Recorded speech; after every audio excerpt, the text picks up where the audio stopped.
Clinton herself, as explained in her new memoir What Happened, puts blame on her campaign, the news media, former FBI Director James Comey and WikiLeaks. Donald Trump tweeted this morning that crooked Hillary was simply a bad candidate. And now Stan Greenberg, the man who served as the lead pollster for Bill Clinton's 1992 presidential campaign, and Al Gore's 2000 campaign, has written a long essay titled How She Lost That slams Clinton, and her campaign, for a series of messaging, tactical and broader strategic errors.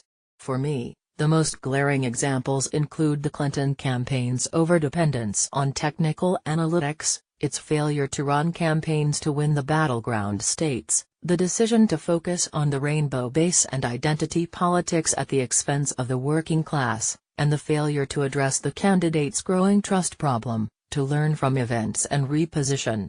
There's a lot to unpack there. And it's worth noting that a decent chunk of Greenberg's essay is a sort of "I tried to warn them" plea, noting that he repeatedly told Clinton, campaign chairman John Podesta and campaign manager Robbie Mook that their message wasn't working. And he was right.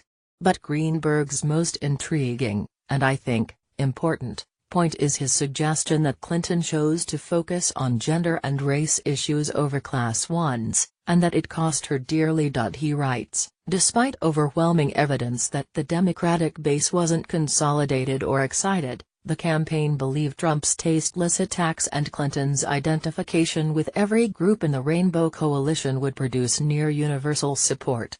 The progressive debate must now address, what is the role of the working class and white working class? How do you build off of anger toward an economy that fails the middle class, but still align with professionals, innovators, and metropolitan areas?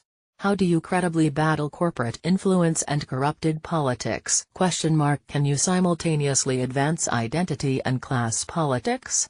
In the wake of Clinton's loss, the lesson most aspiring Democrats appear to have learned is that the way to win is to fully embrace the race and gender politics of the party's activist base, and to move as far to the left as possible. In short, the prevailing wisdom among 2020 Democratic aspirants is that Clinton's loss was the result of insufficient embrace of identity politics. But Greenberg's argument is the exact opposite.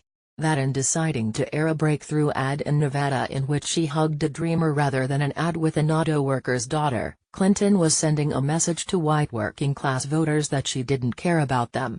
They were explicitly privileging race and gender over class, Greenberg writes.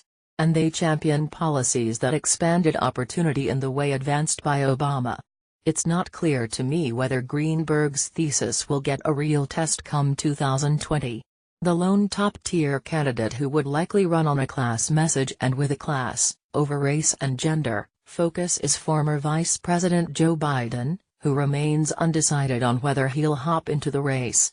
What happened was that this was the first campaign that I can recall where my party did not talk about what it always stood for, and that was how to maintain a burgeoning middle class, Biden said of Clinton's failed campaign back in March. You didn't hear a single solitary sentence in the last campaign about that guy working on the assembly line making $60,000 a year and a wife making $32,000 as a hostess in restaurant. If Biden doesn't run, there's no obvious candidate to fill that role, although it's worth noting that Bernie Sanders does talk a lot about class.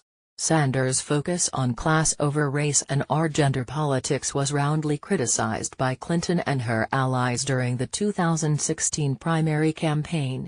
Dismiss Greenberg's criticism if you will. But he has been a major figure in Democratic politics for a very long time, and his diagnosis of what went wrong for Clinton is well worth the read.